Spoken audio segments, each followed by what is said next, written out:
It's time for some more Evercade Intellivision fun. Let's get to it. What's going on, everyone? It's Rich Haywood here from Bacon Ice Cream Productions and Team RGFC, welcoming you to yet another episode of Good Times with Retro Rich and Fun for Five. That's right. We are back in the Fun for Five zone yet again, courtesy of you guys. You guys went to the community tab and said, give me some more Evercade. And boom, there you go. There it is. Here it is. It's more Evercade. See? Done. We're going to do Intellivision Collection 2 today. How are we going to feel about this? Well, before I jump in, because normally I would just, boom, hit the button, VS, all that stuff. There's going to be a disclaimer. Two things.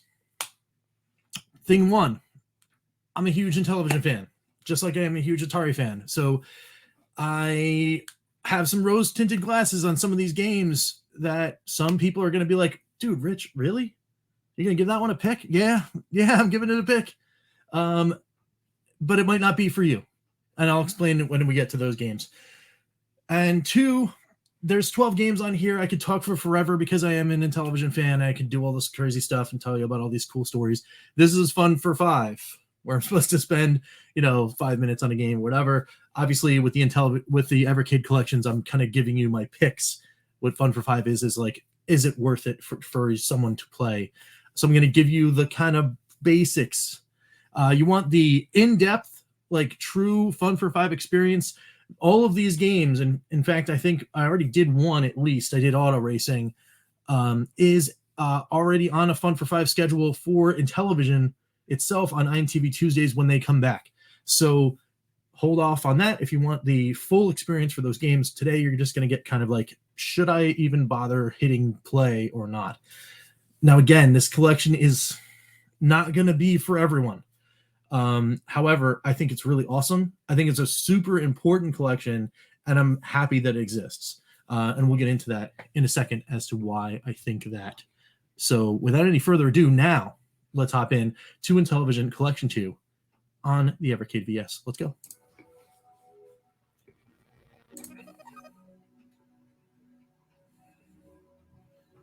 Can't believe I left that Fun for Five logo out there. Anyway, that's fine. Glitches happen.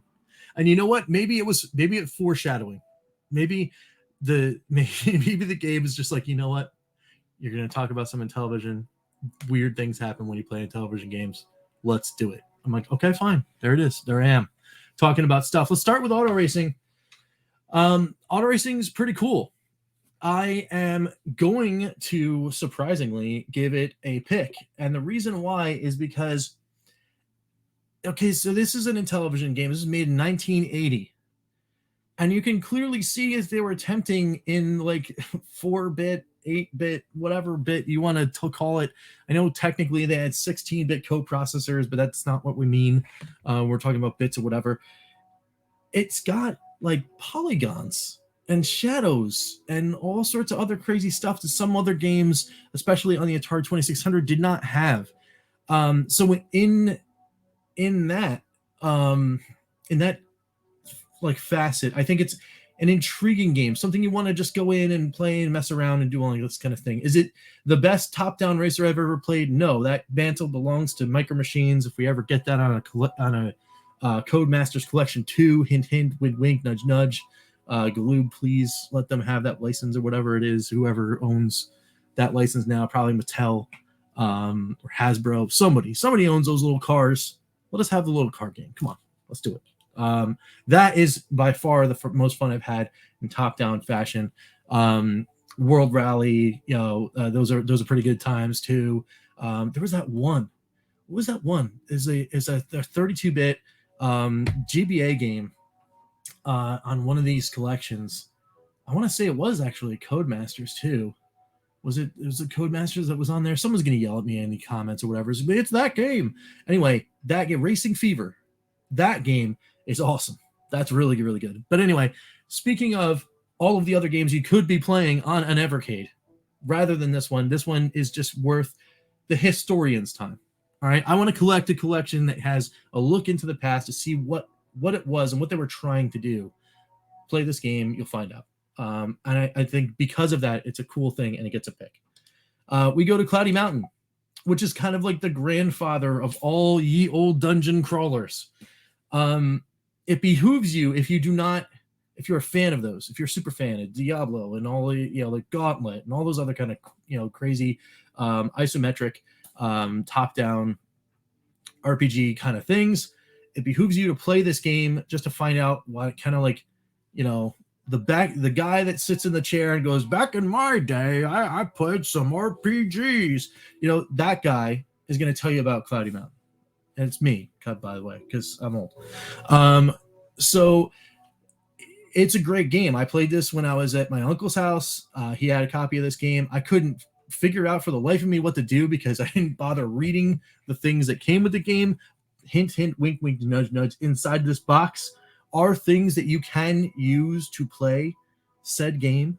That and Tower of Doom, I highly recommend playing both of them. They're both going to get picks. And check them out. Yeah, is it like, you know, you get the stick man and he throws an arrow that kind of looks like just a weird thing. It's like 3 times the size of his body. Yes, but you know what? You play it because it's fun and it's cool and it's got some depth. And these games didn't have that back then. Trust me. Like, it was, you put it in, it was a score chase. You're playing Space Invaders. You're playing Breakout. You're playing Berserk. You're playing Defender. You're playing all that kind of stuff. Like, this was one of those ones where you're like, wow, you know, this an adventure, right?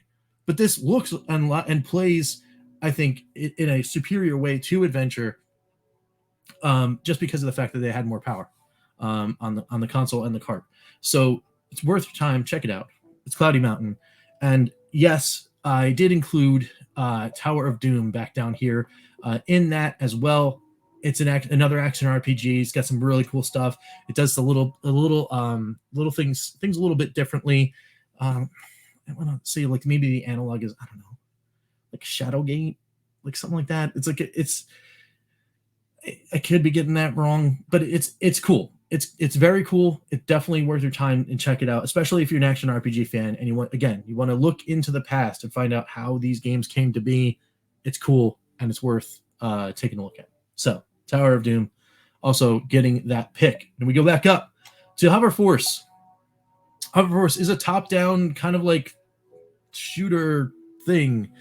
It's cool. It's a cool concept. Again, these are like experimental games. This is later on in the Intellivision's life cycle. In 1986, this game came out. People were like, what's in Intellivision? I want to play that Mario thing. You know, like, come on.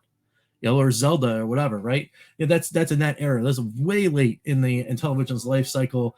But they were cranking out these games to do weird things with the Intellivision that they didn't think was possible. And there's, again, a lot of this theme you're going to find, especially in this collection, which I think, now that I'm thinking about it, the curation on this is cool because of the discovery, right? Are these great games to play? No. No. Like, you're going to have fun with some of them. Maybe not Hover Force, but it's cool to look at because, man, did they really try. They really tried to go for that, like, arcade feel on this console that was not putting out the power necessary to, like, really do this kind of stuff, right? You wouldn't find that until the NES or the SNES or anything like that. But this game existed, and they programmed it to work on an Intellivision, and you can play it on an Evercade. You can take that journey and check it out. I'm going to give it a pick. I thought it was going to be a half pick, but you know what? I'm giving Hover Force a pick. Because, you know, again, it's that thing. We got Motocross. Now Motocross and the next game I'm going to lump in together with it, which is Stadium Mud Buggies.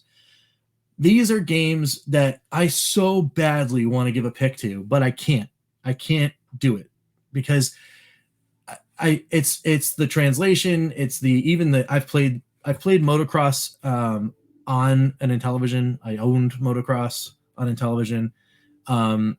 It's a cool look again at what they were thinking about doing. This is 1983. This is, you know, like almost isometric, super off-road. Before super off-road, it was, you know, it was trying things like Excite Bike before Excite Bike. Like, it's a cool little thing. Like, look into the history and go, wow, that was a cool thing that they did. And I think it's worth your time. I think it's worth your time to check out, but it's not worth your time probably if you're like, oh man, I love a cool racing game. This is cool. Like, let me play some motocross. No, don't do that. Just go in there and check it out, because the history is worth it. The history is worth it. Even if you play for 5 or 10 minutes or whatever and you never play it again, it's worth to look and go, man, they really pushed this thing. They really went for it. And you know what? I think a hat tip, an applaud again from someone that is an Intellivision fan. I think it's just cool. Half picks for this one, and for Stadium Mud Buggies, getting a half pick as well. I mean, the controls necessarily, it's also like auto racing. The controls translate, but they don't translate really well. Everything is a little clunky, but again, it's because you're trying to D-pad translate the dial, and the dial has a different control mechanism when you're playing it on the Intellivision. It just feels different. It does. And it doesn't necessarily come off well. This one, Stadium Mud Buggies, came out in 1989. Right? This is like towards the end. People are like way past all of this stuff. They're like, what the heck is this? But again, they were trying. They were really trying. They really went for it. They really went for like this kind of polygonal, like weird thing. It's just check it out. Just take a look at it and have some fun. But it's not winning any awards. I'm telling you, it's not. But half picks all around for them. We get to Mountain Madness Super Pro Skiing. It's skiing. If you had skiing, it's skiing. If you had this, Mountain Madness Super Pro Skiing, it's skiing that maybe looks a little better and has like some more courses, I think, than the other original skiing game, the whatever the USA skiing. There was like 3 or 4 different versions of this. There was one that was licensed, there was one that wasn't, and then there was this one. This one came out in 88. Again, it's a skiing game. Were there better ones at that time? Probably on the NES. Yeah. But it's cool. It's neat. It does kind of control a little well. I don't know. This one's hard. Like, I don't know if I can. Yeah, I'm gonna give it a half pick. Because I liked the original skiing. I played it a lot. But the controls do feel different again because of the dial. It feels a little different. You have a little more control on the original. If I'm playing this on an Evercade, or if I'm playing this on the Ultimate Flashback I got on my feet right here, probably playing on a Flashback. And that's where I'm going to go with that. So half pick for Mountain Madness Super Pro Skiing. We got Reversi. I used to play this all the time on my uncle's IBM laptop way back in the day, before I found out that he had Mech Warrior and Battletech Crescent Hawk's Revenge, and then I just played them because if you've got Go or Reversi or whatever you want to call it, or you've got a game where you're a giant mech and you're blowing stuff up, you're playing the mech game for me anyway. But what are you going to say? It's a translation of the board game Reversi. It's competent. It works. If you're into Reversi and you want to play, some casual stuff, go ahead. I think this one, I don't know if it's a miss, because I think where they're going with this is like, hey, you know what? They did a thing where they tried to consoleize some board games in the early go in 1982. They were doing this. Now Atari was doing this as well, but again, it's another example of something that you could do with a video game console. It is kind of like worth the look, but I don't know. I think this is the one, maybe one or 2 or 3 that is just going to get a no pick. So this one's a little bit of a miss for me, but again, people might like Reversi. I don't know. Then there's Sharp Shot. Now this game is the Intellivision version of or equivalent, I guess, would be like to Air Sea Battle. Only instead of like having a nod to just making another version of a carnival shooter, this one is really cool because they turned this into like one button mini game kind of things, where it took out of like Sea Battle. It referenced, which is obviously a game that is on the Intellivision. It referenced the one of the space, I think, Space Armada. It referenced NFL football, and it referenced, of course, Cloudy Mountain. That's cool.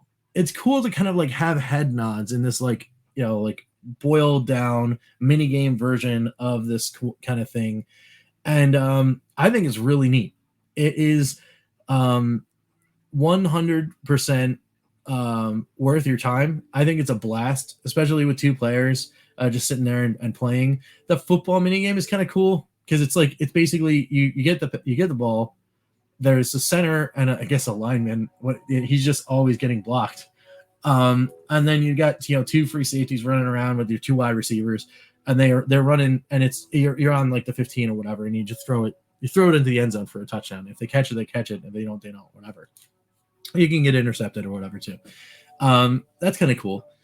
And the Cloudy Mountain one is kind of neat because you have to like prevent the enemies from coming in, getting your treasure, and like running away with it. And you have the opportunity once they grab a treasure to like hit them before they cash in at the top of the screen to get points out of them. I think that's kind of neat. But if you let them go, they will actually take points away from you. I think that's kind of neat. The space shooter is kind of like, you just hit the button. Like you line up the cursor, and it's like, oh hey, they're coming in line, and boom, boom, boom, you hit them. And the sub shooting game is really cool. I like it. It's cool. It's action oriented. Actually, a lot more action oriented than the game it's referencing. But again, I think it's worth your time. It's cool. Check it out. All right, that's Sharp Shot, and yeah, definitely a good time. Another thing about Stadium Mud Buggies is the fact that it really, like, speaking of glitches in the beginning, this one is, the performance. It's not the Evercade's fault. It's Stadium Mud Buggies did it too on the Intellivision. There's some weird things that happen when you play this game. Just be aware. These aren't perfect by any stretch. And even motocross and auto racing sometimes has some weird things that happen with it when you're playing. Just be aware. All right, so we got 2 Star Strike.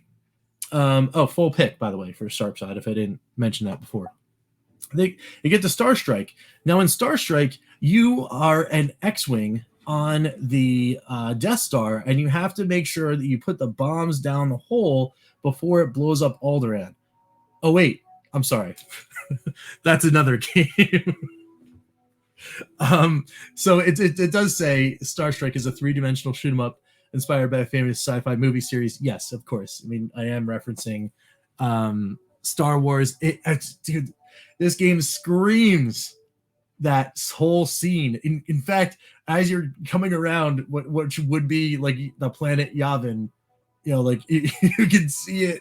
You can see it happening. And when it, if you, and there's a timer that counts down or whatever, and if you don't get the things correctly, if you don't hit the bomb points, it's not just one, not one thermal blast where you got to hit a whole bunch of them.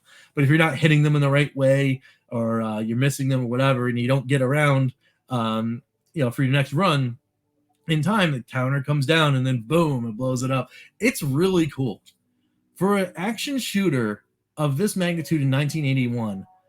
I don't think there's much that looks like this on any system, and I think it's 100% worth your time. This is a full pick all the way, and I'm a huge Star Wars nerd too, so you can hit me for that too if you want. I think it's great. I think it's a blast to play. It's a ton of fun, and it gets a pick for me. Super Pro Decathlon. Again, it's another one of those. I really want to like this game because, again, they went for it. 1988. They're still going for it. They're still going for it. But, man, oh, man. Everything is, it references it here. Waggle or spin the D-pad to build up speed. How? I mean, they did what they could to translate. But I just don't know. Maybe I was spinning when I was supposed to be waggling, or waggling was supposed to be spinning. I could never get past hardly any of these events, and if I did, I just barely made it by like the skin of my teeth. Brutally difficult to play, and again, it could be me. It could just be like I'm a silly guy, but man, it's a miss for me. It's not a pick at all. But it's one of those things where I'm like, man, I really want it to be, like one of those cool things. Because again, it's that lens. Like, man, they were going for it still to that day. Still, 1988, they're putting out these things. Towards the end of this thing, why not? Right? They're just, it's cool. It's really, really cool. So, but unfortunately, it's not even cool to really play. So I just can't do it. I can't give it a pick. So I won't. All right, and that's it for that. And then we get to Vectron, the craziest game that is. So in order to actually explain what Vectron is, I got to find the link and I got to put it in the description somewhere. It won't be there when the video goes up. So if you guys are watching early, sorry, you got to come back and I'll put it on the top. I got to find a video from my buddy Papa Pete, who played Vectron for, I don't know, like a whole bunch of time or something like that. He did some kind of crazy thing. I think he tried to beat it. And I don't know if he like instituted some kind of hack or cheat or something like that to get through it, because this game is absolutely crazy. And it doesn't make any sense until you see someone to explain it to you. So I would just highly recommend watching that video. And then if you watch the video and you're like, that's intriguing, I think I want to play this game, then you play Vectron. Other than that, total pass. And then not a pick for me. Like I just can't. I can't wrap my head. I watched the video. I can't wrap my head around it. I just can't. But I want a sealed copy. I do. It got really wet. Very, very wet. But it's still got the seal. It's downstairs. It's one of the ones that kind of survived the thing that happened. And I got a story about that for another time. But anyway, that was it. So no pick there for Vectron. And then we go back to the list. So, it's not so bad, right? You have picks for the racing games. So auto racing, motocross, stadium mud buggies, and I think that was, it's super pro skiing. I think I gave a half pick too. And then you get some good picks here. You get Cloudy Mountain, totally worth your time. Sharp Shot, worth your time. Star Strike, definitely worth your time. Tower of Doom, worth your time for those action RPG fans. And everything else in the middle is kind of like it's all in the middle. Hover Force is in the middle there or whatever. But that's Intellivision Collection 2 in a nutshell. Let's go to the wrap up and put a fork in this bad boy. Let's do it.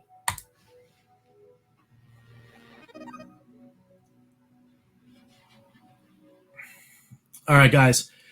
So that is Intellivision Collection 2. Don't forget, too, that if you're going into those RPGs, there's action RPGs, make sure you got your handy-dandy little insert doohickeys.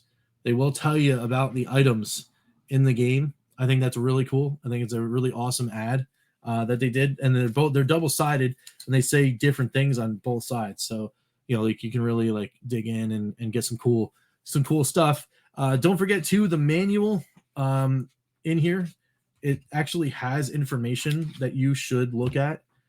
This one is one of the thicker manuals for games, and for Cloudy Mountain, it gets multiple pages, 2, 3, 4 pages, just kind of tell you how to play and how to navigate and how to do the things in the game. So definitely check that out before you just hop right in. Highly recommend that you do that for these games, because if you just try to hop in, you're going to wind up in a situation where you're like, I don't even know what I'm doing. I hit buttons and nothing, whatever. Oh, another thing that I should say, most of these games need the virtual keypad in order to select things and do that kind of thing. So that's another thing. You can't, again, don't expect to pop this game in and then just hit buttons and then boom, you're playing. Sometimes you have to kind of program. We're going to talk about that a little bit more, I'm sure, in the C64 collection that'll be happening in the other couple days here, as I finally start to catch up here on stuff. But I mean, I don't know, man. My heart is with the INTVs, right? You got an Armor Battle back there. I've got NFL football right here. Heck, I even got some Kool-Aid Man. boom. You know, like it's real. I enjoy myself some Intellivision for sure. So that's, again, Roy's tinted glasses. If you're looking at me and you just watched here and you're here for 25 minutes, thank you, one, for sticking out and watching this with me. And then two, yes, if you're going to be like, oh, well, that guy, he just, whatever, he doesn't know what he's talking about these Intellivision games. Remember, I played these when I was young at my uncle's house, and the rose-tinted nostalgia glasses are firmly affixed to this face. And that's why I'm looking at these games like that. But I also honestly believe, as far as this kind of stuff goes, this is one of those collections that I really encourage people that want to learn about the history of games to check out. Because there is some cool history there. There are some people doing wild things with these games, and it's like they just did it because they thought they could. There was no reason to keep making games into 1986, 87, 88, 89 for the Intellivision. Like, the market wasn't there, but they did it anyway. And there were people that bought it. There are people that bought these games and they enjoyed them. Like, they have channels now dedicated still to playing and uncovering more history about these games. And I think that's really cool. I think it's really neat. And I applaud everybody's efforts, because somebody's got to do it, right? Because if no one did it, then it just goes away. It goes away to history, and then you never hear about it again. And then, what a shame. What a shame. So anyway, as my doggy man has now entered the room, I guess he's telling me he's either got to get let out or I got to stop talking. But anyway, that's it. What do you guys think about Intellivision? Let me know down below. And we'll have a conversation here. I love talking to you guys. Thank you guys so much for hanging out with me and talking about this. Is really awesome. I'm glad that we're doing this. So I was a little bit late today. Actually had real life video production things to go and do. Maybe I'll talk about that on Carg later. I'll let you guys know what I did. Just like a random thing. I came in to a text message from one of my supervisors, and he was like, yeah, like, you want to do this thing? It has absolutely nothing to do with your job description. I'm like, sure. Anyway, whatever. Again, thanks so much for hanging out with me. Tomorrow is a pretty huge one. Always and Cathedral. I got to do some studying. I got to jump in. I still hadn't even turned that one on because I was afraid. Now, do I have a reason to be afraid? I don't know. If you don't see me tomorrow, maybe Cathedral just took me and I'm gone. I don't know. But anyway, I got to stop talking. I got to stop. I'm just loopy today. I don't know. Whatever. Thank you guys again so much for watching. Until next time, we'll catch you next time for some good times. I'm Rich, and we'll see you later. Take it easy, guys.